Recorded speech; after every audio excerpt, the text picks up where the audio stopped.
దేవుని యొక్క మహాఘనమైన పరిశుద్ధ శ్రేష్ఠ ఆశీర్వాద సమయంలో త్రిత్వజనకుడు ఆత్మీయ దాస్యత్వము నుండి, లోక మాలిన్యము నుండి దాసులైన మనలను వారసులనుగా పరలోక ప్రగతికి ప్రకటించిన ప్రభు పేరిట ఈ 3వ దినమున, ఈ ఉపవాస శుక్రవార దినమున దేవుని పేరిట ఆహ్వానింపబడి ధన్య జీవులగుటకు స్థిరపరచబడిన మీ అందరకు మరణాతా. దేవుని యొక్క వాక్యాన్ని ధ్యానం చేసుకుందాం. నిన్నటి దినమున మనం ఏ సిలువను గురించి ధ్యానం చేసుకున్నాం? అనగా అనాది అనగా పునాది లేనిది, దానిపైనే సిలువను స్థాపించాడు. సంతోషం. మీరు జాగరులై ఉన్నారని దేవుని పేరిట సంతృష్టి పొందుతూ ఉన్నా. ఈ దినమున ఈ 2వ సిలువ జ్ఞానమును జరిగించుకుందాం. పరిశుద్ధ గ్రంథములో నుండి మార్కు సువార్త 8వ అధ్యాయము 34వ వచనమును చదువుకుందాం. అంతటా ఆయన తన శిష్యులను జన సమూహమును తన యొద్దకు పిలిచి, నన్ను వెంబడింపగోరువాడు తనను తాను ఉపేక్షించుకొని తన సిలువను ఎత్తుకొని నన్ను వెంబడింపవలెను. ప్రార్థన చేసుకున్నా. Video అనేదమ్మా, video. దయానిధి అయిన మా తండ్రి, దయగల మా యేసు ప్రభువా, స్థల జ్ఞాని అయ్యున్న మా తండ్రి, మా జ్ఞానమునకు అందని మర్మములు, మా దృష్టి కనుగొనని పరిశుద్ధమైన ఎన్నో సూచనలు, మా ఆత్మ నిలుపుకొనలేని ఎన్నో భాగ్యములు, గతించిన దినముల నుండి వ్రతించుచున్న ఈ దినముల వరకు మీరు మాకు బయలుపరచుచున్నారు స్వామి. మా దైవజనులు అన్నారు, నాయన పాపము ప్రార్థన చేయనివ్వదు, ప్రార్థన పాపము చేయనివ్వదు అన్నారు. కాబట్టి ఈ ఉపవాస వ్రత దినముల ప్రార్థన బలము ద్వారా పాపము లేని వారమై, శాపము కోల్పోయి, దీనత్వము నుండి, దారిద్ర్యత నుండి వారసత్వమును సంపాదించుకున్న వారమై, నీ చెలిమిలో పరలోక కలిమిని అనుభవించుచు ఓలిమి కలిగి నీలో సాగుటకు గల జ్ఞానశుద్ధిని, ఆలోచన బలమును మాకెల్లరకును దయచేయమని మా నిమిత్తము పరలోక వాక్కును బయలుపరచి ప్రతి దృష్టిని సిలువ ద్వారా ఆలోచింపజేసిన ఆలోచన సిలువకర్త అయిన యేసు నామమున మిక్కిలి వినయముగా ప్రతిమలాడి వేడుకొనుచున్నాము తండ్రి. ఆమేన్. మీ తలంపు పుట్టక మునుపు నిన్ను నేను ఎరిగి ఉన్నానన్న దేవుడు ఈ ఆలోచన సిలువ ద్వారా మన తలంపులు దేవుని తలంపులుగా సఫలమగునట్లు తన వాత్సల్యత మీ అందరిపై కుమ్మరించునోగాక. ప్రభునందు దేవుని ప్రియ సంఘమైన వారులారా, ఎవడు ఆయనను వెంబడింపగోరునో వాడు మొదట తన సిలువను ఎత్తుకొని ఆయనను వెంబడింపవలెను. వెంబడింపగోరుట అనగా వెంబడించాలని ఆశపడుట, వెంబడించవలెనని ఆతురత పడుట. దేవుని ప్రియబిడ్డలారా, ప్రతి మనుష్యుడు కూడా ఒక పని చేయాలి అంటే ముందు ఆలోచించాల పనిని గురించి. ఆలోచించిన పిదప ఆ ఆలోచనకు కార్యరూపమును దాల్చి సమస్తమును కూడా నెరవేర్పుగా మార్చుకునవలెను. అందుకే పాపము అనున్నది లేక సాతాను అనున్నది రూపము కాదు. నిన్నటి దినాన్ని ఇజ్రాయేల్ గారు చివరిలో ఒక మాట అడిగారు. ఏమిటంటే, అయ్యగారండి, అనాది కాలంలో లూసిఫర్ ఉన్నాడా? అసలు దేవుడు, కుమారుడు, పరిశుద్ధాత్ముడే ఉన్న కాలములో సాతానుడు ఉన్నాడా అంటే, దేవుడు సృజించిన వాడే సాతానుడు. ఇక్కడ విచిత్రం ఏమిటి అంటే, దేవుడు ఈ లోకమున సాతానును కూడా పుట్టించక ముందు సాతాను తలంపును కలిగి ఈ లోకమున సిలువ అను క్రియను మన కొరకు స్థాపన చేసినట్లు మనం చూస్తూ ఉన్నాం. అవునా కాదండి?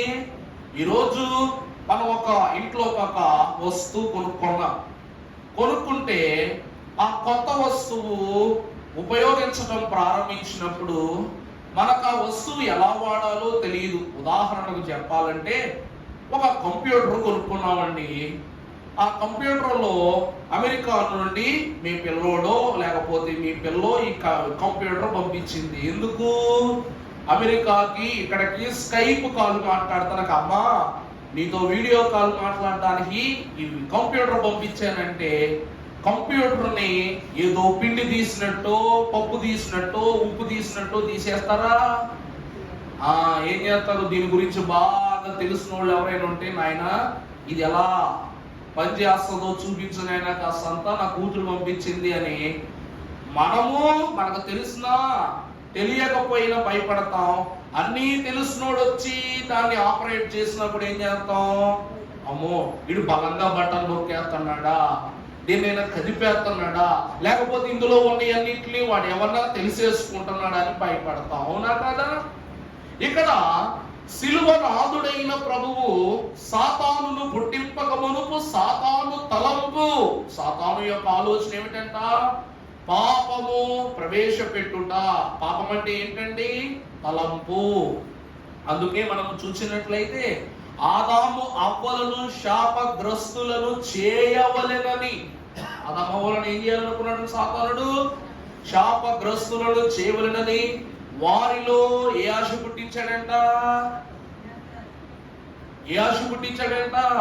నేత్రాశ కాదండి. వారిలో దేవునికి విరుద్ధమైన తలంపును పుట్టించి వారిని పాపులుగా చిత్రీకరణ చేశాడు. అనగా పాపము అనగా తలంపు. అందుకే నీవు తలంప పుట్టక మునుపే నిన్ను నేను ఎరిగి ఉన్నానన్నాడు. కాబట్టి సాతానుడు పుట్టక మునుపే తన తలంపుని ఎరిగిన ప్రభువు ఆలోచన సిలువను ఈ లోకమునకు అందించిన వారై ఉన్నారు. అందుకే ముందు నా సిలువ ఎత్తుకోవాలి అంటే నీ సిలువనెత్తుకొనుటకు నీవు సిద్ధపడాలి. వెంబడింప గోరుట అనగా తలంచుకొనుట, వెంబడించాలని అనుకొనుట ద్వారా ఆనుకొని ఉండగలరు అన్నారు మన తండ్రి గారు. మనం ఏం చేయాలంటండి? అనుకున్న వారు ఏం చేస్తారంట? దేవునిని ఆనుకుని ఉంటారట. అందును బట్టి దేవుడు అంటూ ఉన్నారు, ఈ ఆలోచన సిలువ ఆనుకొనున్నది అయ్యున్నది కనుక పరిశుద్ధ గ్రంథములో కొరింథీయులకు రాసిన 2వ పత్రిక 10వ అధ్యాయము 5వ వచనమును మనము చదువుకున్నట్లయితే, చదువమ్మా 10:5. అమ్మా, మేము వితర్కములను దేవుని గూర్చిన జ్ఞానమును అడ్డగించు ప్రతి ఆటంకమును పడద్రోసి ప్రతి ఆలోచనను క్రీస్తుకు లోబడునట్లు చెరపట్టి. చాలండి. వాక్యం ఏమంటుంది అక్కడ? మేము ఎవరమంట? చెప్పండి. వితర్కములను దేవుని గూర్చిన జ్ఞానమును అడ్డగించు ప్రతి ఆటంకమును పడద్రోసి ప్రతి ఆలోచనను కూడా క్రీస్తుకు లోబడునట్లు చెరపట్టి. అనగా వధువు సంఘము వరుని నిమిత్తము ఎదురు చూచుచున్న చూపు ఎటువంటి చూపు అనగా ప్రతి విషయమును సులువుగా చిక్కునబెట్టు ఆలోచనలను పరిశీలించి దానిని తన దృష్టి నుండి తొలగించుకున్నదే వధువు సంఘము. అర్థమైందండి? అందుకే అయ్యగారు మన కీర్తనలో చాలా స్పష్టంగా రాశారు, చెడ్డ ఆత్మల మాటల్ చెవిని బడనియాకు, గడ్డు పలుకుల నోళ్ళు గట్టియున్నాను, గడ్డు పలుకుల నోళ్ళు గట్టియున్నాను, చెడు తాళముల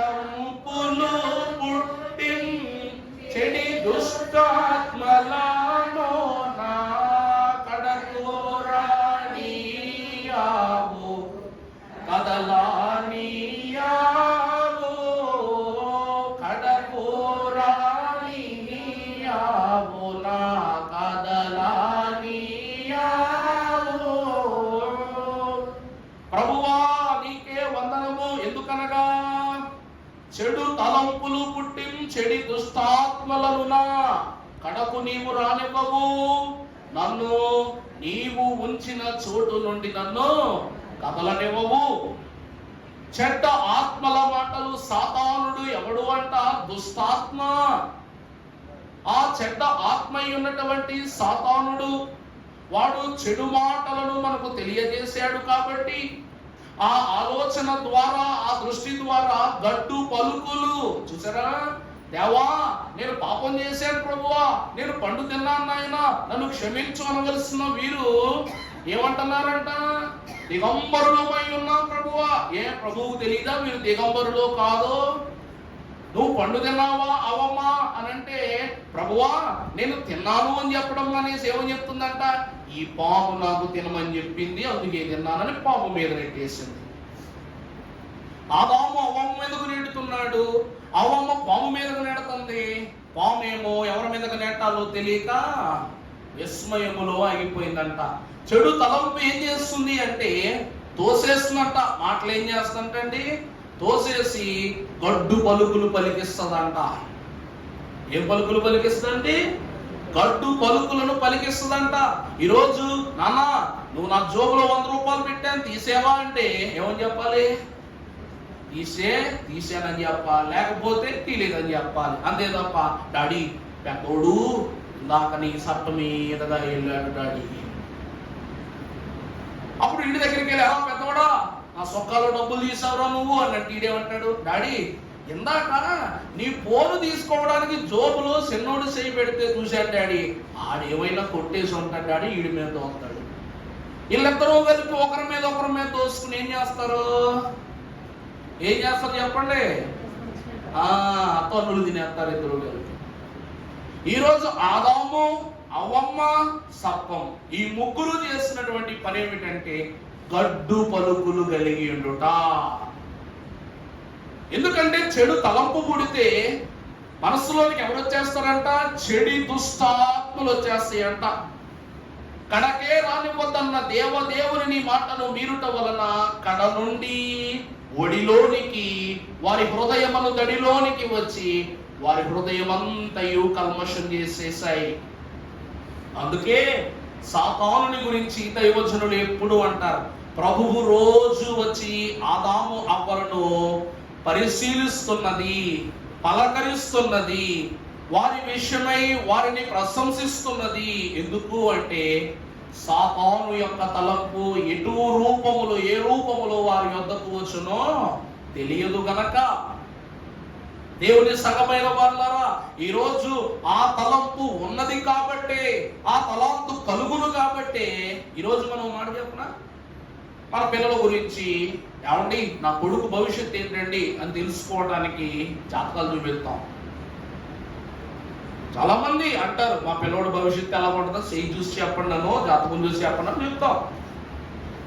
ఎవరైనా ఒక జాతకస్తుడు మీ బిడ్డ చూసి మీ బిడ్డకు బౌల్డ్ అంత మంచి భవిష్యత్తు ఉందని చెప్పాము అనుకోండి, ఏం చేస్తాం?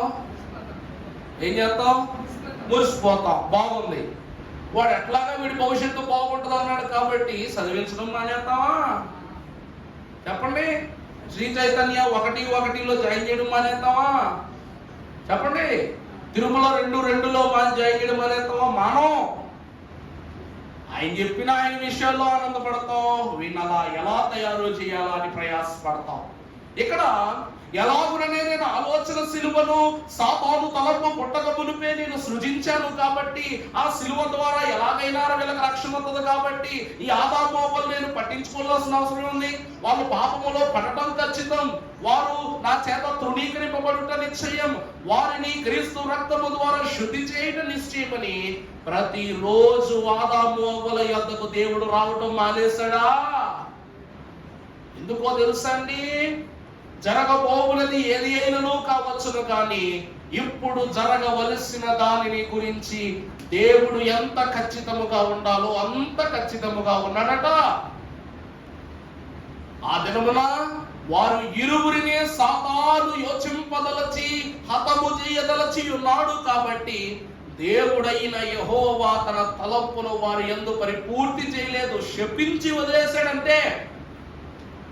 ఆ శపింపబడిన వారి నిమిత్తమై నశించి పోవుచున్న దానిని వెదకి రక్షించుటకే మనుష్య కుమారుడు ఈ లోకమున ప్రత్యక్షమాయనని చెప్పబడి ఉన్నది. ప్రభువునందు దేవుని ప్రియబిడ్డలారా, అదే వాక్యములో పరమ భక్తుడైనటువంటి పౌలు భక్తుడు కొరింథీ సంఘానికి రాస్తున్నటువంటి పత్రికలో ఉన్న మాట ఇప్పుడు చదువుకున్న మాట. అది చదువునా 15.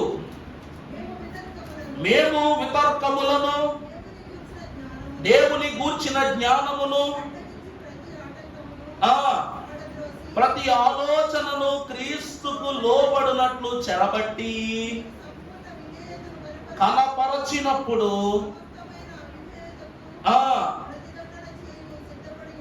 చూసారా అండి, క్రీస్తుకు విరోధముగా ఏమున్నదో దానికి మేము విరోధులుగా ఉంటున్నాం. క్రీస్తు దేనిని ఇష్టపడడో మేము దాన్ని ఇష్టపడం. క్రీస్తును విడిచి ఎవరు వెళ్ళిపోతున్నారో మేము వాళ్ళు విడిచిపెట్టి వెళ్ళిపోతాం. అలాంటి వాళ్ళను చెరపట్టి అయినను దేవుని యొద్దకు తీసుకురావటానికి సంకల్పించుకున్న వారమే మేము అంటున్నారు. ఆలోచన ఉదాహరణకు మీరు చూసినట్లయితే మిఖాయేలు పరిశుద్ధులకు దూత ఉన్నాడంట.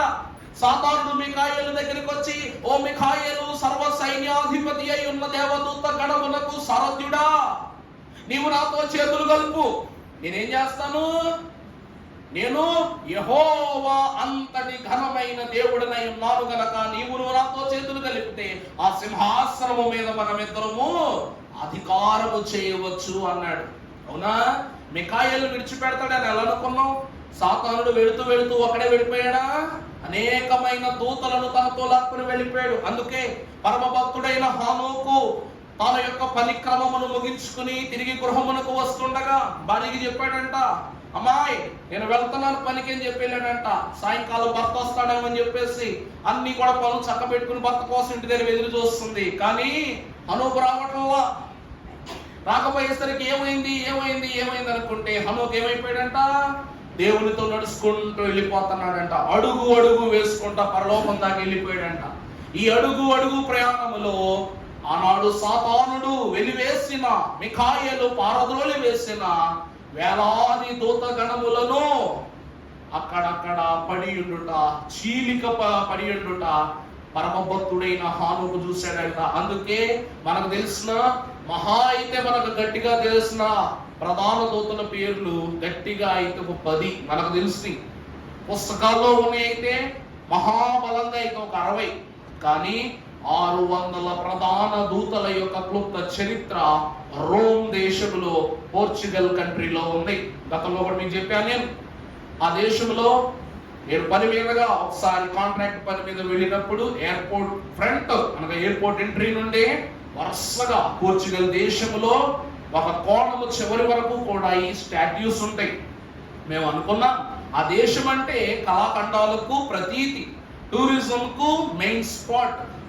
అందువలన ఆ దేశంలో ఒక్కొక్క ప్రధాన దూత యొక్క వివరాన్ని కూడా ఆ బొమ్మ కింద దాని చరిత్ర రాసి చెక్కాడు ఒక మహాభక్తులు. మరెవరో మా దేవుడు ఏర్పరచుకున్నాడు ఈ సృష్టికి చరిత్ర తెలియటానికి. ఈ రోజు మనము చూసినట్లయితే ప్రియ సంఘమైన వారలారా, మిఖాయేలుడు దేవుని ఆలోచనను కలిగిన వాడు గనక దేవునికి వ్యతిరేకమైన వాటిని ఏం చేశాడంట, అతను పారద్రోలి వేసి దానిని తన అధికారముగా చేసుకుని దేవునికి లోబడిన వాడుగా ఉన్నాడు.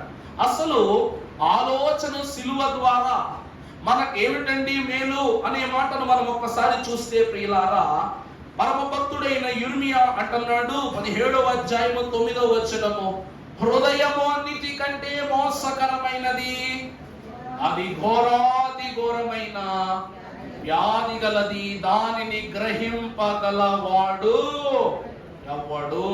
ప్రభువునందు ప్రియులారా, మనిషి పాడైపోవాలంటే మనస్సు పాడైపోవాలి.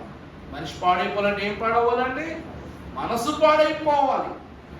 అందుకే అయ్యగారు కూడా పాపముల ఒప్పుదల క్రమము లోనికి వెళ్ళాలంటే నీ పాపములను ప్రవేశపెట్టిన మనస్సులో నెమ్మది ఉండాలి. అవునా కదా? అయ్యగారు చరణంలో ఏం రాశారు? మనస్సున నెమ్మదిగాంచిన ఎడల మహిమ శరీరము దాల్చెదవు, అనుమానములను అణచివేయుము, అనుమానములను ఆయత్తము చేసెదను నిన్ను, ఆయత్తము చేసెదను నిన్ను, మనోవిచారము కూడదు నీకు, మహిమతలంపులే కావలెను. విచారమైన తలంపుని మనస్సులో ఉంది కాబట్టి పాపము రావడానికి అదే ముఖద్వారం అయిపోయింది. అవునా కదమ్మా? మనస్సులో నిదానము లేదు, మనస్సుకు స్థిరత్వము లేదు, మనస్సుకు నిఠైనటువంటి తలాంతు లేదు. కాబట్టి సాతానుడు రావడం ఎంతసేపు? పాము రావడానికి ముఖద్వారమే కావాలా? సందు సరిపోదా? మనము నీళ్లు వెళ్ళడానికి ఉపయోగించుకునే సందు సరిపోదా? కిటికీ సందు సరిపోదా? ఇంటిపై కప్పు పెంకు సరిపోదా? వాడు ఎలాగైనా రాగలడు. సాతానుడు సర్పరూపములు ఎలాగైనా ప్రవేశించగలడు. ఈరోజు సర్పాలు ముఖద్వారంగా వచ్చే రోజుల కన్నా సందులలో నుండి, గొంతులలో నుండి వచ్చే తనకాలే ఎక్కువ. ఈరోజు వాక్యం ఏమంటుందంటే, ఈ మనస్సు అనున్నది సందు వంటిదంట. ఈ మనస్సు ఏంటండి? సందు. ప్రతి సందును కూడా మనము ఏం చేయాలంట? ఎప్పుడూ జాగ్రత్తగా కావలి కాస్తూ ఉండాలి. ప్రభు కూడా ఏమన్నారు? ఇదిగో నేను దొంగ వలె వచ్చుచున్నాను, తాను దిగంబరినై సంచరించుచు జనులు తన దిశములను చూతురేమోనని మెలకువగా నుండి తన వస్త్రమును కాపాడుకున్నవాడు ధన్యుడు. ఎందుకు అనగా ప్రియులారా, ప్రభువు దొంగ వలె ప్రతి సందులో నుండి వస్తారంట, ప్రతి గృహ సందులో నుండి వస్తారట, ప్రతి మనిషిని చూస్తారట. వచ్చినది నా ప్రభువేనని ఈ హృదయము గ్రహించి ఆయనను కనుగొంటే మహిమ వస్త్రం కప్పుతారు, తీసుకెళ్ళిపోతారు. దానిని భక్తులు రహస్య రాకడ అన్నారు. ఈరోజు సాతానుడు మాత్రమే సునాయాసముగా ఒక చోరుని వలె రాడు. ప్రభువు కూడా దొంగలాగే వస్తారు. ఎందుకంటే కుడివైపునున్న దొంగ మనస్సు ఎంత గొప్పదంటే, నేడు నీవు నాతో పరదయస్సులో నుండువు. దొంగలైన వారు విలువైన వాటిని పట్టుకెళ్తారు తప్ప పౌడర్ డబ్బాలు పట్టుకెళ్తారా?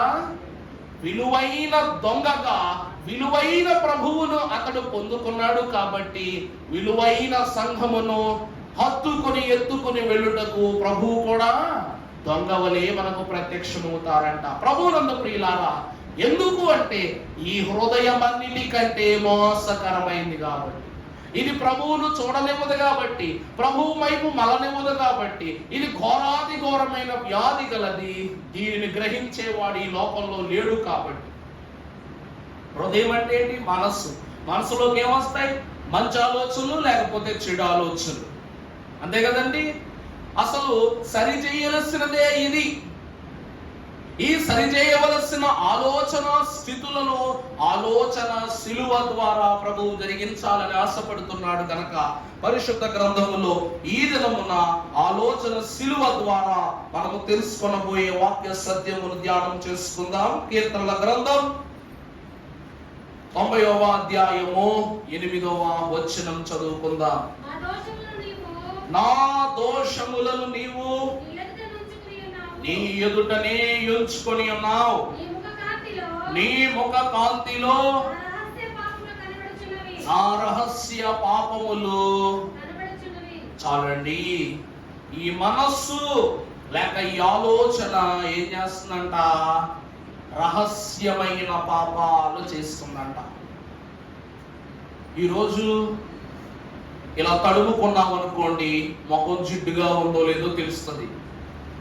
మురుగట్టుకుందనుకోండి, అద్దంలో చూస్తే తప్ప మనకు మరొక సాధనం అనేటువంటిది లేకుండా, ప్రతిబింబించే స్థితి లేకుండా మనకు ఎక్కడ అంటుకుంది, ఎప్పుడు అంటుకుంది, ఎంత మట్టుకు అంటుకుంది అన్నది అర్థం లేకపోతే మనం చెప్పగలమా?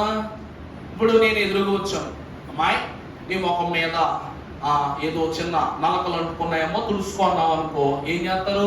అయ్యగారు ఎక్కడండి ఎక్కడండి అంటాం. అదే అద్దంలో చూస్తే వెంటనే చెయ్యి ఉన్న చోటుకి వెళ్ళిపోవాలి. ఈరోజు వాక్యం ఏమంటుందంటే, ఆలోచన సిలువ అనగా అద్దము వంటిది అన్నారు. ఆలోచన సిలువ అంటే ఏంటండి? అద్దం ఏం చేస్తుందంట? మనిషిని ఇలా అద్దం చూసుకున్నాం అనుకో, నేను అందంగా ఉన్నానా లేనా, నేను శుభ్రంగా ఉన్నానా లేనా, నేను ఆకర్షింపబడేలా ఉన్నానా లేనా? అవునా కదా? అర్థం ఏం చేస్తాంట? ఆలోచింపజేస్తుందంట. అర్థాలు ఏం చేస్తాయండి? మనల్ని ఆలోచింపజేస్తాయి. ఈరోజు అర్థం ఎదురుగా నిలబడితే వెనక రాబుద్ది అవ్వదు. జడ బాగా వేసుకున్నావో లేదో దగ్గర నుండి, మొగోళ్ళు అయితే జుట్టు బాగా దూకున్నావా లేదా, మాకు జుట్టు ఉందా లేదా, నిన్నెంత రాలింది, ఈ రోజు ఎంత రాలింది, నిన్నెంత పౌడర్ వేసుకున్నా, ఈ రోజు ఎంత పౌడర్ వేసుకున్నా, అన్ని కూడా మనం ఏం చేస్తాం?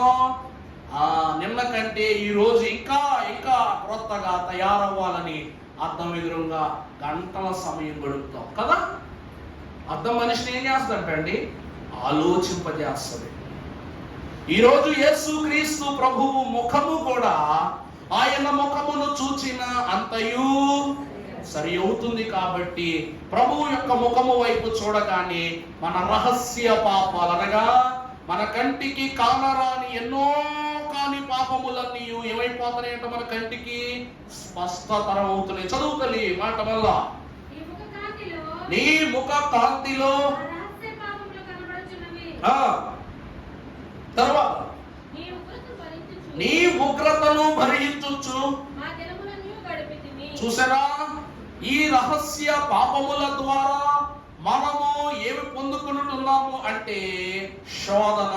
అందుకే దైవజనులు దేవదాసయ్య గారు అన్నారు, బహిరంగ పాపముల కన్నా అంతరంగ పాపముల యొక్క భారము వర్ణనీయము అన్నారు.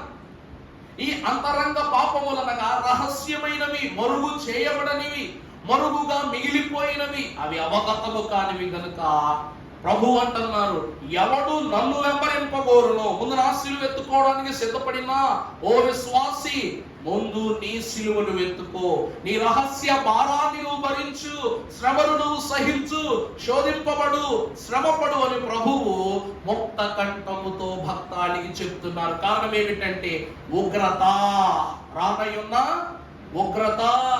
దేవుని వాక్యమునందు ప్రియమిటలారా, శరీరముపై ఉన్న మచ్చను తొలగించుకొనుటకు సాధనముంటే అంతరంగముగా ఉన్న పాపములను తొలగించుకొనుటకు యేసు క్రీస్తు ప్రభువును సిలువధారియే మనకు తలంపై ఉన్నారు కనుక నీకు తలంపు పుట్టక మునుపే నిన్ను నేను ఎరిగి ఉన్నానని ప్రభువు సెలవిచ్చారు. ఆలోచన సిలువ మన పాపములను ప్రతిబింబింపజేసే అర్థము. ఇది మొదటి స్థితి. ఇక రెండవదిగా మనము చూసినట్లయితే ఆలోచన సిలువ పాత స్థితులను తొలగించు ఘనమైన స్థితి అయి ఉన్నది. పరిశుద్ధ గ్రంథములో రోమాపత్రిక 6వ అధ్యాయము 6వ వచనము మనం చదువుకున్నట్లయితే, రోమాపత్రిక 6:6 ఏమనగా మనమింకను పాపములకు దాసులము, పాప శరీరము నిరర్ధకము యగునట్లు చూడాలి. స్వభావము, ఏ స్వభావం అంటిది? ప్రాచీన స్వభావం, పాత తలాంతులు గతించిపోయిన కాలములో ఉన్నాయి. ఈరోజు మన వాళ్ళు ఏం చేస్తాం తెలుసా? మీకు అర్థమయ్యేలాగా చెప్తాను బాగా. నాకు సబ్బు వచ్చింది, గుర్తుందా? గత సంవత్సరం కాక 5 సంవత్సరం మోసే దినాలు వచ్చినాక రోజు రోజు ఈ దౌర్భాగ్యం ఎంత పెరుగుతుందో చూద్దామని ఫోటో తీసుకునేవాడిని. కుదిరిది కాదు నాకు, ఫోటో తీసుకునేవాడిని. పోనీ ఎవరికైనా ఇచ్చి తీయమని చెప్పే దరిద్రం అది, ఎవరికైనా చెప్పుకోలేము. అలాగని దీన్ని సర్లే పోకలే అని వదిలేస్తావా? ఇది ఒక పొగ్గు పెరిగిన అమ్మ బాబోయ్ అంటాం. ఇట్లా ఫోటో తీసుకుని చూసుకునేవాడిని, ఎంత పెరిగిపోయిందిరా బాబు అని. మెడిసిన్ తీసుకున్న తర్వాత మరలా ఏం చేసేవాళ్ళు? ఒక రాత్రి మెడిసిన్ రాస్తాం, బిళ్ళ వేసుకుంటాం, మెడిసిన్ రాసుకుంటాం. పొద్దున్న అయ్యేసరికి ఇలా అనుకోగానే కాస్త మాడిన అనుభవం కలగానే మళ్ళా దాన్ని ఏం చేస్తాం? ఫోటో తీసుకుని నిన్న ఉన్నదాన్ని ఈ రోజు ఉన్నదాన్ని చూస్తాం. రేపు అంతే, ఎల్లుండి అంతే. ఇది మొత్తం మాయమైపోయిన తర్వాత ఈ ఫోటోలు డిలీట్ చేస్తావా? డిలీట్ చేయి. ఏం చేస్తావు? చూసావా నాకు ఎంత పెద్ద మచ్చ వచ్చిందో, దేవుడు నన్ను స్వస్థపరిచాడు చూసా, చూడు చూడు. జనాలకు చొక్కా తీసేట్టు చూపించలేం, కానీ ఎలా చూపిస్తాం? ఫోన్లో చూపిస్తాం. దీన్ని ఏమంటారు తెలుసా? ప్రాచీన స్వభావం. పోయిన దానిని అక్కడనే విడిచిపెట్టడం మానేసి ఏం చేస్తామంట? భుజాన్ని వేసుకొస్తాం అన్నమాట దరిద్రాన్ని. ఈ దారిద్రాన్ని ఏం చేసుకొస్తాడు మనుషుడు? భుజం మీద వేసుకొస్తాడు. అందుకే లోకులు, కాకులు, లోకానుసారమైన క్రియలు, స్వార్థపూరితమైన భావములు, పాపములు విడిచిపెట్టబడలేని దారిద్రము అన్నారయ్య గారు. లోకులు కాకులైతే లోకము దౌర్జన్య దారిద్రములో ఉంటే ఆ దారిద్ర్యాన్ని పెంచి పోషించి భుజాలేసుకుని తిరిగే వాళ్ళు ఎవరంట? మనుషులే. నీకు ఎక్కడో దెబ్బ తగిలిందనుకో 10 సార్లు చూస్తావు పుండును. నీకు జ్వరం వచ్చిందనుకో ఉన్నప్పుడేమో దేవా తీసేయి అంటావు, తీరా తగ్గిపోయిన తర్వాత ఏమని చెప్తావు? 10 రోజులు జ్వరం వచ్చింది నాకు, 20 రోజులు జ్వరం వచ్చింది నాకు అని గర్వంగా చెప్పుకుంటాం. దేవుడు కాపాడాడులే దేవా నీకే మహిమ అని చెప్పుకుని ఆ పాత చీకటి స్థితులను ఇడిచిపెడతావంటే ఇడిచిపెట్టావు. ఇదే ఆలోచన అంటే. అందుకే అంటున్నారు మీ ప్రాచీన స్వభావమును చదువుతలే అన్నమాట. మన ప్రాచీన స్వభావమును ఆయనతో కూడా సిలువ వేయబడినని ఎరుగుదుము. ఎందుకంటే ప్రియులారా మనమికను పాపమునకు దాసులము కాకుండుటకు. ఈరోజు మనము మన తండ్రి గారు అంటున్నారు, దేనినైనా ఒక చెడు స్థితిని చూస్తే చూపు వల్ల, మాట వల్ల, వినుట వల్ల, తలంపు వల్ల, ప్రవర్తన వల్ల మేమేమై ఉన్నాం? ఈ పాపం ద్వారా, ఈ స్వభావం ద్వారా, ఈ తలంపు వల్ల, ఈ దృష్టి వల్ల పాపులమైన మేము నీ కృపను పొందుటకు మేమెవరము కాము, యోగ్యులము కాము. అందుకే ప్రభువా అయినప్పటికీ కూడా నీవు మమ్మల్ని క్షమిస్తున్నా. ఇదే రీతిగా ప్రభువు నా కొరకు శ్రమపడ్డాడనో, గతించిన దినమున నేను పలానా వాక్యాన్ని విన్నానో, ఆ వాక్యము నా జీవితంలో ప్రభావితమైందనో గమనించుకున్న దినం ఏదైనా ఉంటే ఆ రోజుని నీ పాత స్థితులన్నీ క్రొత్తవగును. ఇదిగో క్రీస్తు యందు నూతన సృష్టి, పాతవి గతించును, సమస్తము నూతనమైన తలంపు కలిగించున్నది ఆలోచన సిలువ. నూతనమైన ఆలోచనలు కలిగించేది ఏమిటండి? ఆలోచన సిలువ. సిలువ ఏం చేస్తంట? మంచిని గురించి ఆలోచింపజేస్తట. అందుకే అయ్యగారు ఎప్పుడు ఎవరు పాడుకోమంటారు తెలుసా? అప్పుడును ఇప్పుడును ఎప్పుడును వైద్యుడవే, అప్పుడును ఇప్పుడును ఎప్పుడును వైద్యుడవే, రక్షకానా వందనాలు, శ్రీ రక్షకానా వందనాలు. ఆది కాండములు ఆదాము పాడిన ఆ పాట యొక్క ఘనత తగ్గదు. నువ్వు పాడినా అంతే, రాకడ వరకు ఈ పాట చెల్లుతూనే ఉంటదంట. ఎందుకంటే నువ్వు అప్పుడు వైద్యుడివే, ఇప్పుడు వైద్యుడివే, ఎప్పుడు వైద్యుడివే. ఈ ఆలోచన సిలువ దేవుని యొక్క పాపపు క్రియలను తొలగించు ఆలోచన విధమును ప్రతిబింబింపజేస్తా ఉంది. మొదటిగా ఆలోచన సిలువ ఆలోచింపజేస్తుంది, దేని గురించి అర్థములాగా ప్రతి విషయాన్ని చూపిస్తుంది. రెండవది మనలో ఉన్నటువంటి పాత స్థితులను తొలగింపచేస్తుంది అన్నమాట. ప్రాచీన స్వభావము మనలో ఏముందంట? ప్రాచీన స్వభావం. మూడవదిగా మనము చూసినట్లయితే రోమపత్రిక 12వ అధ్యాయము 2వ వచనమును మనం చదువుకున్నట్లయితే, మీరు లోక మర్యాదలను అనుసరింపక అనుకూలమును దేవుని చిత్తమేదో మీరు పరీక్షించి నీ మనస్సు మారి చాలు. సిలువ అనగా ఆలోచన సిలువ కొత్త మనస్సునిస్తుందంట. చెప్పానుగా, మనస్సున నెమ్మది గాంచిన ఎడల రూపాంతరము అనగా మహిమ శరీరమును దాల్చుట. క్రీస్తు యేసునకు కలిగిన ఈ మనస్సును మీరును కలిగి ఉండండి. అంతకంటే గొప్ప భాగ్యం ఏమైనా ఉందా? సంపాదించుకునేవి, దాతృత్వం చేసుకునేవి ఏమైనా ఉందా? ప్రభువునందు ప్రియపెట్టలారా, ప్రభువుకి ఏమున్నదో మనకును అదియే ఉన్నది ఈ లోకమున. అందుకే దేవదాసయ్య గారు రక్షణ పద్యాల్లో రాస్తున్నప్పుడు ఒకటి అన్నారు, ఆయన మనవలే శిశువాయే, మనవలే భుజించే, మనవలే నిద్రించే, మనవలే నడచే, మనవలే శ్రమపడే, కానీ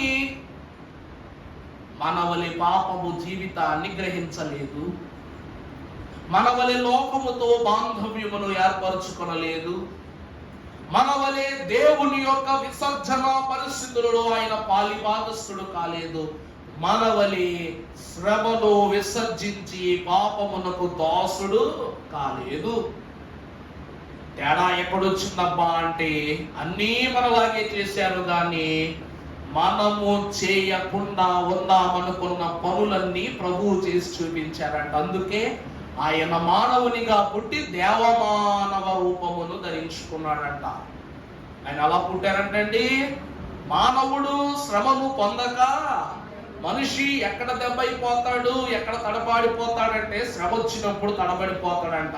ఒకటి చూచి పారిపోతాడు, లేకపోతే విని పారిపోతాడు, అంతే తప్ప శ్రమ అనుభవించాలి.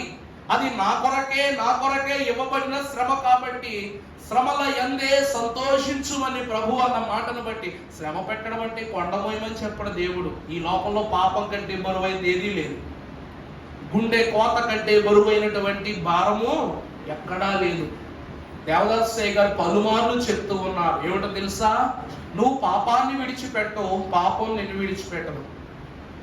అందుకే నువ్వు దేవుడిని పట్టుకోలేకపోతున్నావు, దేవుడు పట్టుకున్న ఆ పట్టుకు నిలబడలేకపోతున్నావు. అర్థమైందండి? మనిషి పాపాన్ని వదలట్లేదు, పాపం ఎవరిని వదలట్లేదు, మనుషులు వదలట్లేదు. అందుకే దేవుడు నిన్ను ఎంత పట్టుకున్నా కూడా ఈ పాపము మీద మనం బ్రతకటం వలన దేవుని పట్టుకు మనం చిక్కట్లేదంట. అందుకే సదాకాలము నేను నీతోనే ఉన్నానన్నాడు ప్రభు. ప్రక్కనే ఉన్న ప్రభువును మనము గమనించట్లేదు, కానీ పక్కనే ఉన్నాడు పగవాడు, నా చక్కికి చేరిన శనిగాడు అని వాడి గురించి ఎక్కువ తలంచుకుంటున్నాం. ఈ రోజు మనము చూస్తే ప్రభు అంటున్నాడు ఏమిటి అనగా, చదువమ్మా 12:12, అనుసరింపక ఉత్తమమైనదియు ఉత్తమమును సంపూర్ణమును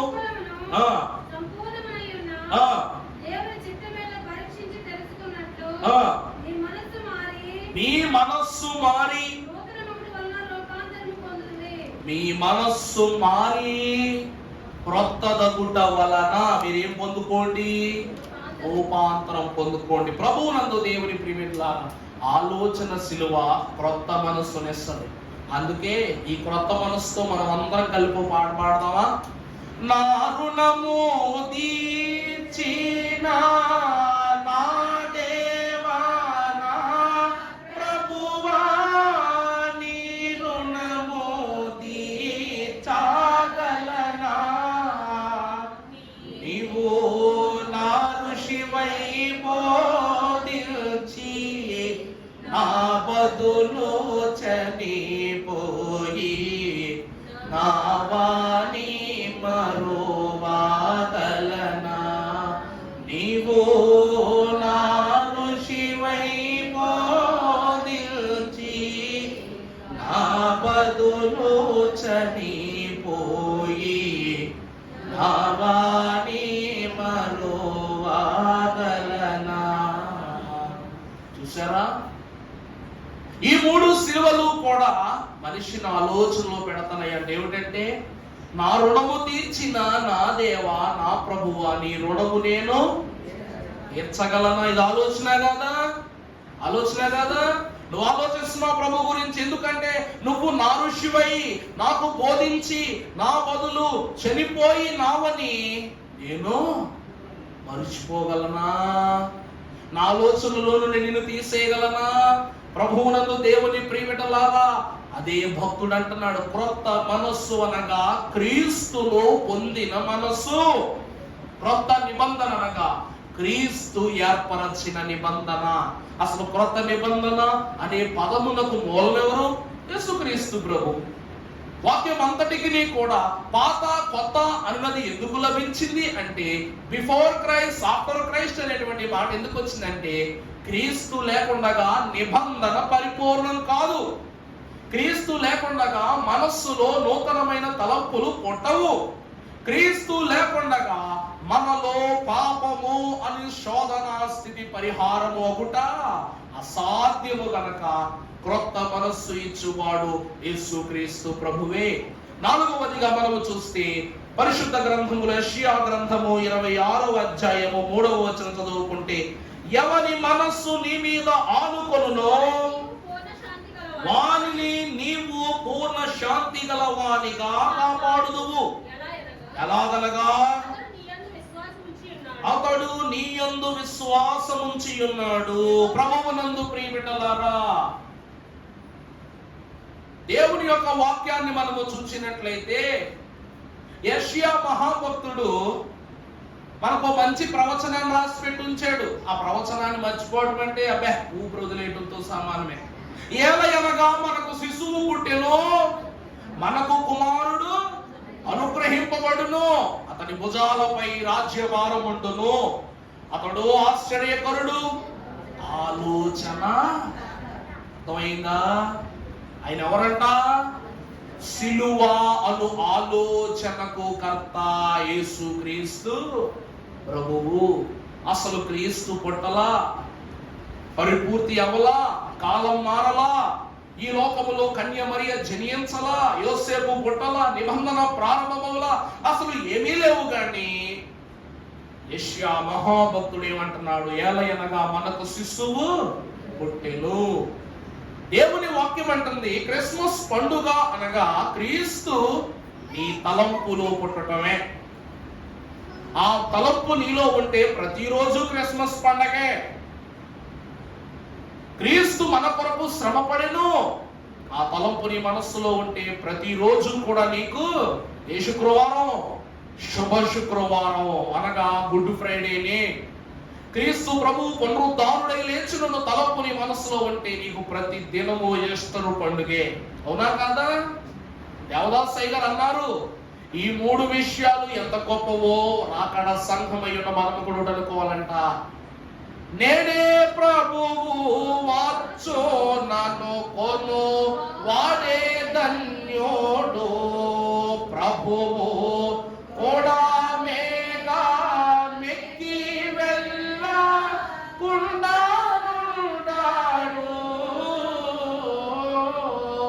యేసు ప్రభువు వచ్చుచుండా ఇదిగో వినరండి. నేడే ప్రభు వచ్చు ననుకొను వాడు మాత్రమే. దేవుడు ఆ తలంపున్న వారికి శాంతినిస్తాడంట. ఏమిస్తాడండి? శాంతినిస్తాడంట. ఆలోచన సిలువ ఆత్మకు శాంతిని కలిగింపచేస్తుంది. చదవండి అమ్మా మాట 26:2. ఎవని మనస్సు నీ మీద ఆనుకొనునో. అర్థమైందమ్మా? మన మనస్సు ఎవను అనుకుందన్నా, మా మనస్సు నీపై ఆనుకొనునో. చదువు. వానిని నీవు పూర్ణ శాంతి గల వానిగా కాపాడుదువు. ఏలయనగా అర్థమైందండి? అబ్రహాము దేవుని నమ్మెను గనుక అది అతనికి నీతిగా ఎంచబడెను. నోవాహు కూడా దేవుని యందు నిలబడ్డాడు గనుక దేవుడు అతనిని అతని కుటుంబాన్ని రక్షించుకున్నాడు. ఇస్సాకు దేవుని నమ్మెను గనుక బలి అర్పణలో దేవుడే ధ్వజమెత్తి తనను కాపాడుకునెను. క్రీస్తును మనలను నమ్మెను గనక మన కొరకు పాపమునకు తన ప్రాణం ఇచ్చుటకు సైతము వెనకాడలేదు. మనము ప్రభువును నమ్ముచున్నాము, నమ్మి ఉన్నాము, నమ్ముచూనే ఉన్నాము గనక రాకడలో మనము కూడా దేవుడు అందించు శాంతిని పొందునట్లు దేవుని రాకడలో ఎత్తబడి వారమై ఉన్నాం. అందుకే నేడే తలంచుకో, నేడే తెలుసుకో, నేడే గ్రహించుకో, నేడే పొందుకో, నేడే అందుకో అన్నారు. అర్థమైందండి? నేడే గ్రహించాలి, నేడే తెలుసుకోవాలి, నేడే పొందుకోవాలి, దేవుని చెయ్యి నేడే అందుకోవాలి. ఇది ఆలోచన. ఆలోచన బాగుంటే ఆచరణ బాగుంటుంది. ఆలోచన బాగుంటే ఏం బాగుంటుందండి? ఆచరణ బాగుంటుంది. మహా గొప్ప గొప్పలు బొమ్మలు ఇళ్లలో పెట్టుకుని వాడు అది సాధించాడు, వీడు ఇది సాధించాడు అంటాం. ఎందుకు? వాళ్ళకేమి 4 చేతులు ఇవ్వలేదు దేవుడు, ఒక చేతికి 10 వేళ్ళు ఇవ్వలేదు దేవుడు. దృష్టి. అందుకే మీరేమి చేస్తున్నారో దేవుని మహిమ కొరకే చేయండి అన్నారు అయ్యగారు. దేవదాసయ్య గారిని కూడా ఈరోజు దేవుని యొక్క ఏర్పాటులో ఆయన జ్ఞాపకం చేసుకోలేకుంటున్నామంటే ఎందుకు కారణం అంటే ఆయన దేవుడిని కనపరిచను కనుక మన ద్వారా దేవుడు ఆయనను కనపరుస్తూ, నన్ను కనపరచువానని నేను. అంతే. క్రీస్తు ప్రభువుకున్న గొప్ప మనస్సు ఈ మనస్సు ఉంది కాబట్టే వింటున్నాం, చూస్తున్నాం, నడుస్తున్నాం, ఆచరిస్తున్నాం. అందుకే ఈ వీటి ద్వారా దేవుడు మనకి ఏమిస్తున్నాడంట? శాంతినిస్తున్నాడు. మంచి ఆలోచన సిలువ శాంతినిస్తూ ఉంది. తర్వాత మనం చూస్తే సమయం కావస్తుంది కాబట్టి యెషయా గ్రంథం 9వ అధ్యాయము 6వ వచనం.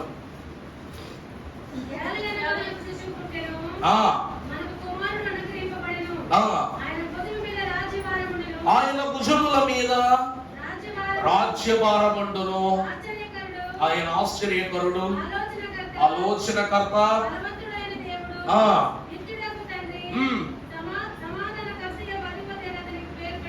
చాలండి. ఆలోచన సిలువ, ఆలోచనకర్త నిర్ణయము. ఆలోచన సిలువ ఎవరి నిర్ణయం అండి? ఆలోచనకర్త నిర్ణయం. సొలొమోను మహాభక్తుడు షాబాదేశపు రాణి యొక్క ఆతిథ్య సమయంలో ఆమె వచ్చి సొలొమోను మొత్తం రాజ్యమంతా తిరిగింది కదా, అన్ని చూపించాడు. యెహోవా మహిమ మందిరాన్ని చూపించాడు.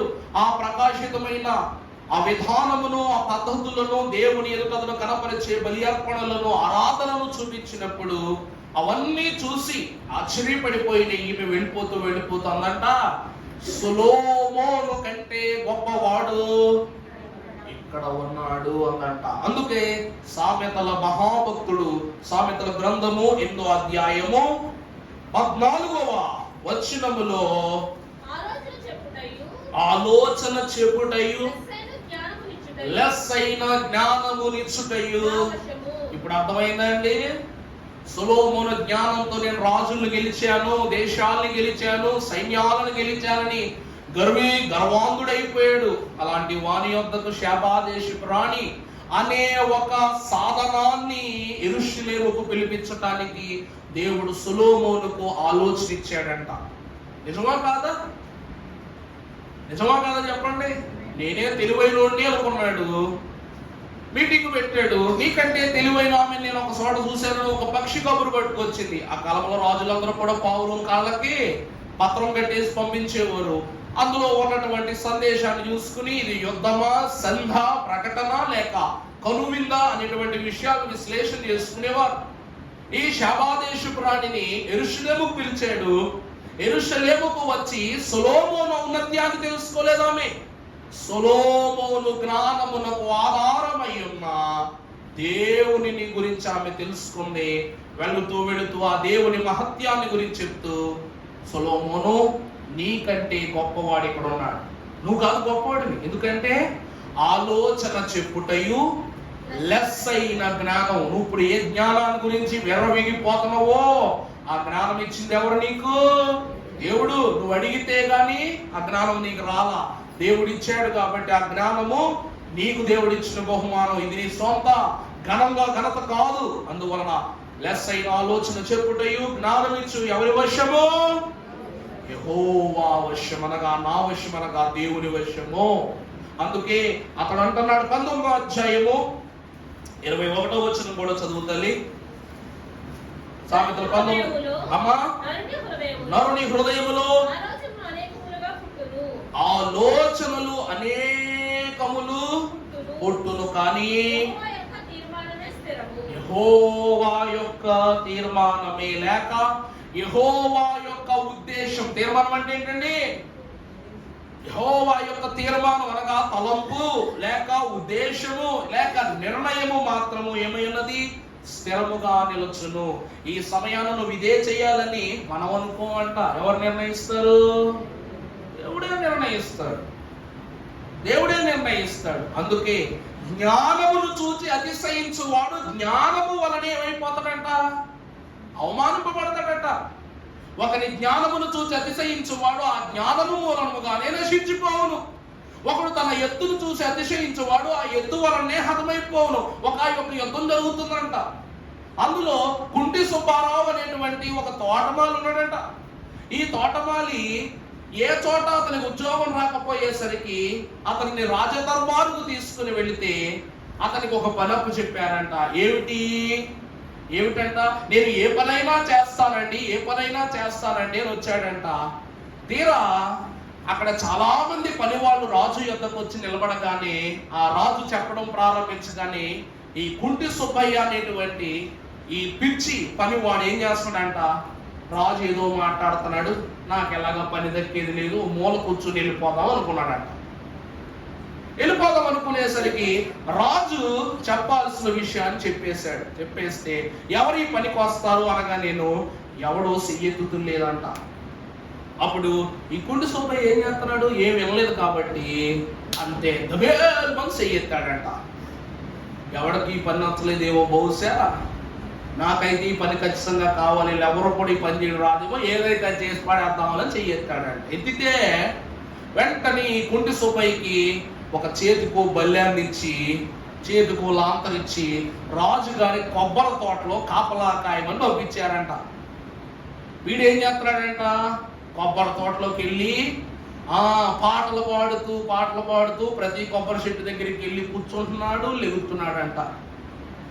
లెగుతూ ఉండేసరికి ఒక చోట దిబ్బుమని పెద్ద శబ్దం వచ్చిందంట. శబ్దం రాగానే అంతే గుండె జల్లు మనిపోయింది, దడదడమనిపోయిందంట. దడదడమనిపోతే అప్పుడు ఏమన్నారంట?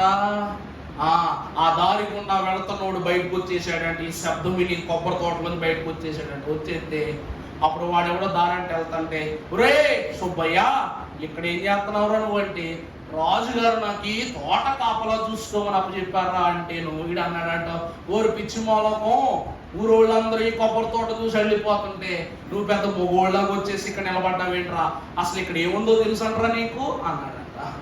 ఏమోరా, ఇక్కడ దెయ్యమున్నా సరే నేను పట్టించుకోను, నాకు ఈ పని కావాల్సిందే అన్నాడంట.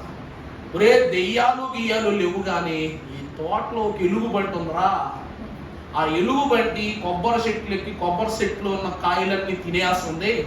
ఆ ఎలుగుబంటిని నుండి ఆ కొబ్బరికాయల్ని కాపాడమని ఎవరికైనా పని ఉంటే చేయగలిగితే రండి అన్నాడు రాజుగారు.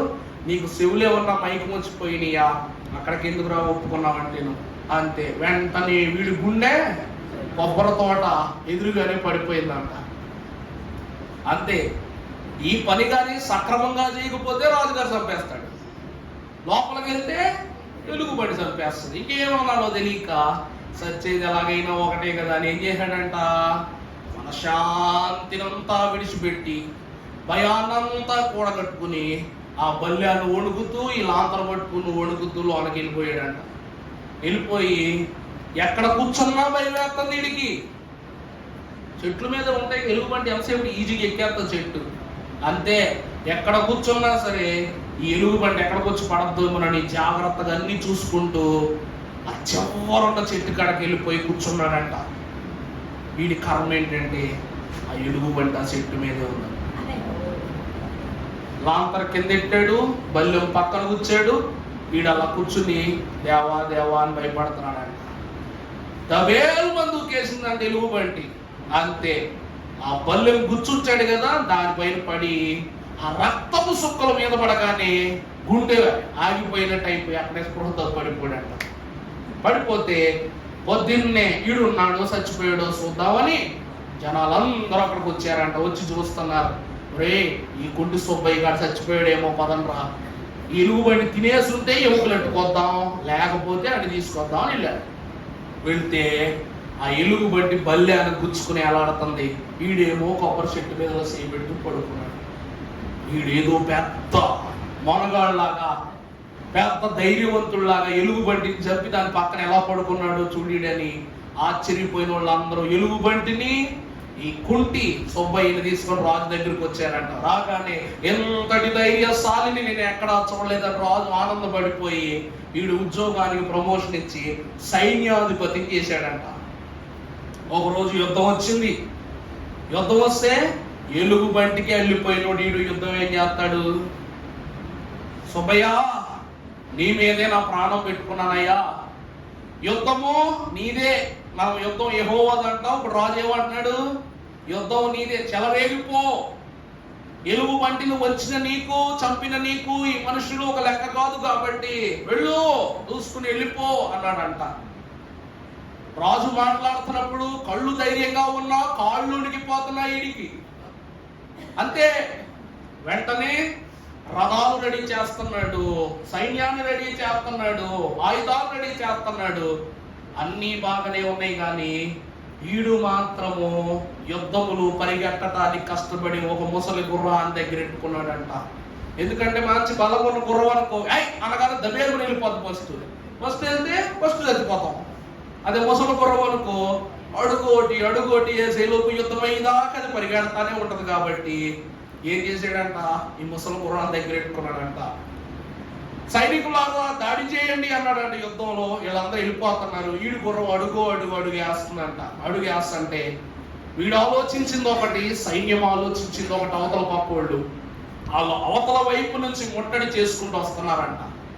ముట్టడి చేసుకుంటూ వచ్చేసరికి ఇక వీడికి హృదయం అంతా బెంబేలెత్తిపోయి, ఈ గుర్రానికి ఎంత బలం ఉందో అంత బలం ఉపయోగించేటట్టు ఈ గుర్రం పారిపోదాం పద అని గుర్రాన్ని తన్నుతున్నాడంట. ఓతేగా ఇది పాపం పరిగెడుతుంది, బలవంతా పరిగెడతా ఏదైతే ముసలైనా గుర్రమే కాబట్టి వేగం పుంజుకుంది. అంతే, వెళుతూ 2 తాడి చెట్ల మధ్యలోనికి వెళ్ళిపోయాడంట. 2 తాడి చెట్ల మధ్యలోనికి వెళ్ళిపోయి ఆ 2 చేతులు కూడా ఇలా చాపగానే ఆ 2 తాడి చెట్లు సంకలోకి వచ్చేసినాయి అంట. ఎక్కడికి వచ్చేసినాయండి? ఆ వేగానికి, వీడు వెళ్ళే వేగానికి, ఆ గుర్రం యొక్క వేగానికి ఆ 2 తాడి చెట్లు వీడు చక్కలోకి వచ్చేసినాయి అంట. అర్థమవుతుందన్నమాట.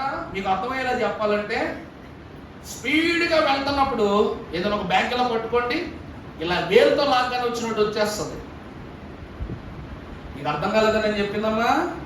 స్పీడ్గా వెళ్తున్నప్పుడు ఒక బ్యాగ్, ఒక 30 కిలోల బ్యాగ్ ఉంది అనుకోండి, దానికి ఒక తాడు ఉంది. ఆ తాడు మీ చేతిలో పెట్టుకుని స్పీడ్గా వెళ్తూ అలా బిగించి పట్టుకున్నారనుకోండి, మీరు వెళ్ళే స్పీడ్గా అది ఏమైపోద్ది? తక్కువ వచ్చేస్తుంది. అలాగే వీడు వెళ్ళే వేగానికి ఆల్రెడీ ఆ తాడి చెట్లు ఇప్పుడు వెళ్ళిపోదామా రేపు వెళ్ళిపోదామా అన్నట్టు ఉన్నాయి. వాటి మధ్య నుంచి పోనిచ్చాడు. ఏదైతే కష్టం తీరింది సంగలోకి తాడి చెట్లు వచ్చేసి ఈ తాడి చెట్లు వేసుకుని వెనక వైపు నుంచి వస్తున్న సైన్యం మీదకి వెళ్ళిపోతున్నాడు అంటీడు. చూసారా, దావీదుని గురించి మనకు మాట్లాడుతుంది. ఓ గొలియాతు, నువ్వు కత్తిని తోలును ఈటుని వేసుకుని నా మీదకు వస్తున్నావు, కానీ నేనేం వేసుకొస్తున్నా నీ మీదకు? ఏం వేసుకొస్తున్నాను? దావీదు ఏమంటాడు? నేనైతే యెహోవా నామము పేరిట నీ పైన యుద్ధము ప్రకటించడానికి వస్తున్నాడు. అలాగే వీడు కూడా బల్లాలు కత్తులతో పనవదని తాడి చెట్లు సంకలో పెట్టుకుని యుద్ధానికి వెళ్తే సైనికులందరూ కత్తులన్నీ పడేసేసి, ఓరి బాబు వీడెవడో మహా గొప్ప బలశాలిలాగా ఉన్నాడు, బతికితే మరలా ఎప్పుడైనా వీడితో పెట్టుకోవచ్చని అందరూ కత్తులు వదిలేసి పారిపోయారంట. ఇక్కడ ప్రియులారా, కథంతా మనం చూస్తే ఒక్క మాట మాత్రం మనకు అర్థమవుతుంది. ఏంటంటే, వీడికి యుద్ధం రాదు, వీడికి కాపలా కాయటం రాదు, వీడికి పని రాదు. ఇవేమీ రాకపోయినా వీడు ప్రతి చోట పిలుపు పొందుకుంటున్నాడు, వీడు ప్రతి చోట గెలిపింపబడుతున్నాడు. ఎందుకు? ఈ లోకములో వాక్యములో కూడా దేవుడు అంటున్నాడు, జ్ఞానుడు వివేకము గలవాడు సిగ్గుపడేటట్లు నేను వెర్రోళ్ళు వాడుకుంటాను, అవివేకులను ఉపయోగించుకుంటాను. అందుకే నిష్కలంకులైన వారు జ్ఞానమున్నా లేకపోయినా దేవుని వారు. అందుకే ఆలోచన కర్త నిర్ణయాన్ని బట్టి సొలొమోను ఎంత జ్ఞానవంతుడైనా సరే అడవి పువ్వుతో కూడా సమానమివ్వలేదు దేవుడు. అవునా కదా? సొలొమోను జ్ఞానం దేంతో పోల్చబడిందంట? అడవి పువ్వుకు కూడా అది సమము కాలేదంట. ప్రభువు క్లుప్తంగా చెప్తారు ఈ మాట. అడిగి జ్ఞానాన్ని పొందుకున్న సొలొమోను కన్నా అడగకుండా అనుగ్రహాన్ని సంపాదించుకుని అడుగు పువ్వు మేలు. ఎందుకంటే అది ఉన్నది కొద్దిసేపు అయినను కూడా దాని ప్రతి స్థితిలోనూ దేవుని మహిమపరుస్తూనే ఉంది. కానీ నీ జ్ఞానాన్ని చూసి వెరవీగుతున్నావు. ఆలోచన కర్త అయిన దేవుడు నిర్ణయించినది ఆలోచన సిలువ. ఈరోజు మంచి ఆలోచననిచ్చి అసలు నువ్వు గెలుస్తావా లేదా అన్న విషయం పక్కన పెడితే, నిన్ను గెలిపించడానికి దేవుడో ఎప్పుడో నిర్ణయించాడు. నేను బతకనన్నోడు బతికిస్తాడు, నేను నిలబడలేనన్నోడు నిలబెడతాడు, నేను బలహీనుడన్నోడు బలపరుస్తాడు. ఇదే దేవుని వాక్యం. అర్థమైందా అండి? భూమి మీద పుట్టినోడు ఎవడో కూడా గొప్పోడు కాదు, ఎవడో గొప్పోడు కాదు. ప్రతి మనుషుడు కూడా అంటుగట్టబడిన వాడే, అధ్వానమైపోవలసిన వాడే. ఈవిడ అలాంటి వాళ్ళని తన పని కొరకు వాడుకుంటాడు, మంచి ఆలోచనలతో గెలుస్తాడు. దావీదుకు దేవుని ఉపవాసము, మంచి ఆలోచన. 7 ఆయుధాలు వచ్చినాయి. అవి గొలియాతు కంటికి కనబడవు, కానీ దానిని ధరించుకున్న దావీదుకు గొప్ప బలం. అదే అంటున్నారు దేవుడు, నేను ఇచ్చే వాటిని మీరు పొందుకున్న వాటిని మీరు చూడగలరు, కానీ అది అవతల వాడికి నేను కనబడనేమని అంటాడు ప్రభు. చివరికి వచ్చేసాం. పరిశుద్ధ గ్రంథములో యాకోబు పత్రిక 1వ అధ్యాయం 14వ వచనం మనం చదువుకున్నట్లయితే,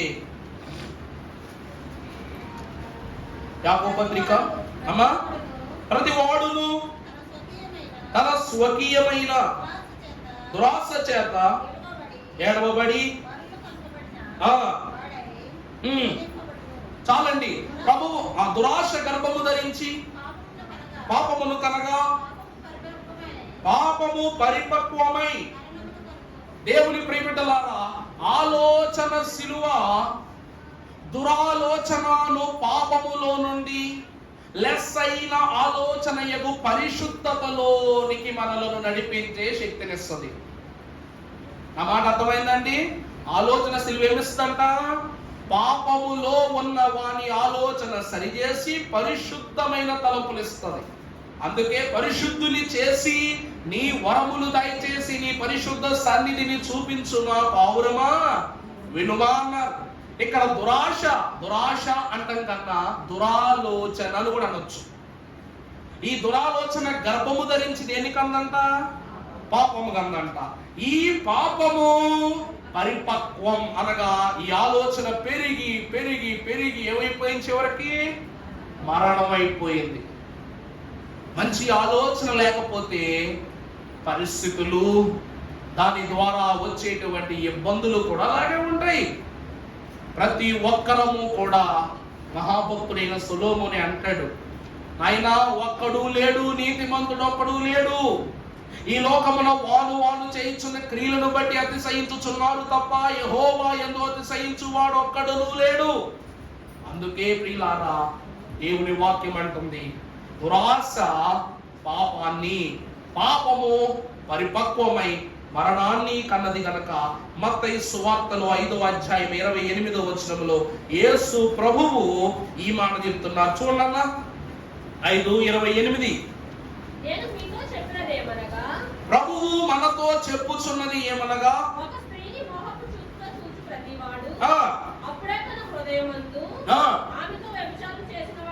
అర్థమైందా? ఏ మనుష్యుడు ఒక స్త్రీని తప్పుడు దృష్టితో చూస్తాడో అప్పుడే వాడి హృదయంలో ఏం జరిగిపోయినట్లంట? వ్యభిచారము జరిగిపోయినట్లంట. ఇది పురుషులకు కాదు, స్త్రీలకు కూడా. ఎందుకంటే ప్రియులారా, ఆలోచనలోనే పాపం పుట్టేసినప్పుడు అది రూపాంతరం చెంది కార్యం అవటంలో పెద్ద గొప్పేం లేదు. నీ ఆలోచన పుట్టినప్పుడు, ఆ చెడు ఆలోచన పుట్టినప్పుడే దేవుడు చూసేస్తాడు నీ వైపు, దేవుడు లెక్క రాసి వేసుకుంటాడు. దాన్ని మనం ఏం చేస్తామంట అనుకుంటాం. అది జరిగిపోద్ది, తప్పు జరిగిపోద్ది. జరిగిపోయిన తర్వాత దేవా నన్ను క్షమించు, దేవా నన్ను రక్షించు, దేవా నన్ను నడిపించు, దేవా నన్ను బ్రతికించు అంటాం. వాక్యం ఏమంటుందంటే, ఒక స్త్రీని లేక ఒక పురుషుని ఎవరైనా యవతి అయినను మోహపు చూపుతో చూస్తే, అనగా మోహపు చూపు అనగా చెడు చూపుతో, చెడు తలంపుతో చూస్తే అప్పుడే వాడి హృదయములో, వాడి ఆలోచనలో ఏం జరిగిపోయినట్లు? వ్యభిచారం జరిగిపోయినట్లు, పాపం జరిగిపోయినట్లే. అందుకే ప్రభు అంటున్నారు ఏమిటనగా, పాపపు ఆలోచన నుండి తొలగించి పరిశుద్ధమైన ఆలోచన కలిగించుటకే ఆలోచన సిలువ. మీకు అర్థమయ్యేలా చెప్పాలంటే, అబ్బాయ్ ఈమె పాపం చేస్తుందని మీరు అన్నారు, ఒప్పుకుంటా. కానీ మీలో ఒక్క పాపము చేయని వాడెవడైనా ఉంటే ఏంట్రాయి ఆపను. ప్రభు ఏమన్నారంట? ఈమె వ్యభిచారం చేసింది, ఒప్పుకుంటా. ఈమె పాపి, ఒప్పుకుంటా. మీరు రాళ్ళిచ్చి కొడతాను ధర్మశాస్త్రం అన్నారు, ఒప్పుకుంటా. కానీ కొట్టండి, కానీ అయ్యా నేను పాపం చేయలేదండి, నా తలంపులో గాని, చూపులో గాని, మాటలో గాని, హృదయంలో గాని పాపము లేదు అన్నవాడు ఎవడైనా ఉంటే కొట్టు, రాయితో కొట్టు, నేను ఆపను అన్నా. ఈ కాసేపట్లో వీళ్ళు ఏమైపోయారంట? ఆలోచనలో పడ్డారు. లోయదా ఈమె వ్యభిచారిణి అని పడుతున్నారు, కానీ ఈమె దొరికేసింది కాబట్టి వ్యభిచారిణి. మరి వీళ్ళెవరు? వీళ్ళ లోకానికి దొరకలేదు, కానీ ఎవరు దొరికేశారంట? దేవుని ఆలోచనకు దొరికేశారంట.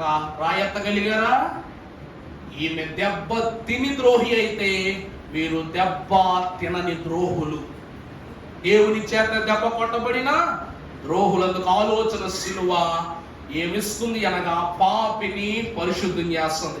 ఇక్కడ ఈమె పాపి, ఈమె పరిశుద్ధురాలైపోయింది. ప్రభు ఏమంటారా? చేయబట్టుకుని లేపి, అమ్మాయి ఇంకెప్పుడు పాపం చేయబాకు, నువ్వు పాపివి నిర్ధారణ అయిపోయింది, వదిలే, ఇప్పటి నుండి ఎప్పుడు పాపం చేయకంటే ఈమెను ప్రభు ఏం చేసినట్టు? పరిశుద్ధురాలని చేసినట్టు. ఇదే ఆలోచన సిలువ యొక్క ఘనత. చివరిగా చదువుకుంటే చివరి వాక్యం ఫిలిప్పీ పత్రిక 8వ అధ్యాయము 20వ వచనము. ఫిలిప్పీ పత్రిక 3:20. మన పౌరస్థితి పరలోకమునందు ఉన్నది, అక్కడ నుండి ప్రభువైన యేసు క్రీస్తు కనిపెట్టుకుని ఉన్న సమస్తమును జాలని శక్తిని బట్టి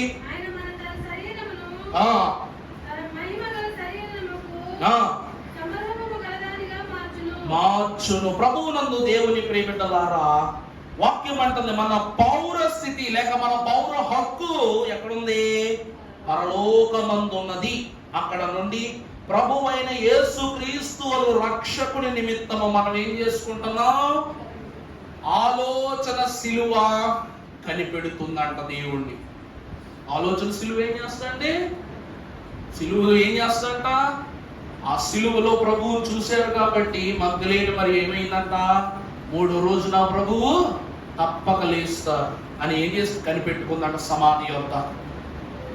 అందరూ వెళ్ళిపోయారు, పురుషులందరూ వెళ్ళిపోతే మగ్ధలేని మరి అక్కడ నుండి ప్రభువుని గురించి చింతపడుతుంటే, నా ప్రభువు లోపల ఎలా ఉంచారో, ఆయన సమాధిలో ఎలా పదిలో చేశారో చూద్దాం. లోపలికి వెళ్ళి ఆ గుహల యొక్క ద్వారము అంచు నుండి చూస్తుంటే ప్రభువు తల దగ్గర దూత, కాళ్ళ దగ్గర దూత ఉన్నారంట. ఎక్కడ ఉన్నారంటండి? ప్రభువు తల దగ్గర ఒక దూత నిలబడి ఉంది, కాళ్ళ దగ్గర ఒక దూత నిలబడి ఉంది. ఇక్కడ మనము చూస్తే పరలోక పౌర హక్కును ఇచ్చు నిమిత్తము దేవునైన కుమారుడైన యేసు క్రీస్తు ప్రభువు ద్వారా కనిపెట్టుకోవడం అంటే ఏంటండి? దేవునిని తలంచుకొనుట, దేవునిని ఆనుకొని ఉండుట, అత్తియుండుట, దేవుని సొత్తుగా భావించుట అనే క్రమం. ఇది ఆలోచనతో చేసే పని. నాకు కనబడు, నాతో మాట్లాడు. నాకు కనబడిన ఎందుకంటున్నావు? ముందు నాకు కనబడని ముందు మనం ఎందుకంటున్నాం? ముందు నీకు మంచి ఆలోచన పుట్టిన తరువాతే నిన్ను బట్టి నలుగురు కూడా మంచి ఆలోచనలోకి వెళ్తారు. అవునా కాదా? అందుకే పెద్దవాళ్ళు దాన్ని ఎలా మార్చేశారు తెలుసా? ముందు ఇంటిని గెలవాలి, తర్వాత అంతే. నిన్ను నీవు జయించుము, అందుకే అయ్యగారు పాటలో కూడా రాశారు, నిన్ను నీవు దిద్దుకొనుము, అప్పుడు పిదప సంఘాన్ని నువ్వు, సమాజాన్ని, సంఘాన్ని నువ్వు దిద్దగలవు. అందుకే ప్రభు అంటున్నారు, ప్రభువును కనిపెట్టుకొనుట ద్వారా పరలోకపు పౌరపు హక్కును దేవుడిస్తాడు. ఈ ఆలోచన సిలువ ద్వారా మగ్ధలేని మరియకు దేవుడిచ్చిన భాగ్యము పరలోకపు పౌర హక్కు. అందుకే ప్రియులారా, ఒక ఆలోచన సిలువలో ఎన్ని భాగ్యములు ఉన్నవో మనలో ఉన్న లోపాన్ని అర్థంలా చూపిస్తుంది. మన పాపాన్ని కొట్టేస్తుంది, శాంతిని కలిగిస్తుంది, రక్షణలోనికి నడిపిస్తుంది. అలాగునని పాపము పరిపక్వమైనప్పుడు దాన్ని తొలగించి పరిశుద్ధుల్ని చేస్తుంది. చివరిగా పరలోక పౌర హక్కు తత్వాన్ని మనకు అనుగ్రహిస్తుంది. కనుక ఆలోచన ఆనాడు ఆదాము అవ్వలలో చెడు ఆలోచన ఉన్నది కాబట్టి వారు పాపులయ్యారు. 4000 సంవత్సరాలు వారి పాప భారాన్ని లోకం ఇవ్వాల్సి వచ్చింది. ప్రభు ఆలోచనలో పరిశుద్ధత ఉంది కాబట్టి ఈ రోజు వరకు ఆయన రక్షణను మనము కొనసాగిస్తున్నాం. రక్షణకు కర్తయును దానిని కొనసాగించు వాడును అయిన యేసుక్రీస్తు వైపు చూస్తూ పందెపు రంగములో ఓపికతో మనం ఏం చేయాలంట? పరిగెడదామా? మరి పరిగెడుతూ దేవుని చేయిని, దేవుని రాజ్యమును అందుకొను ధన్యత శీఘ్రముగా ఆలోచనకర్త అయిన దేవదేవుడు మీ తలంపులకు అనుగ్రహించి దీవించునుగాక. ఆమేన్.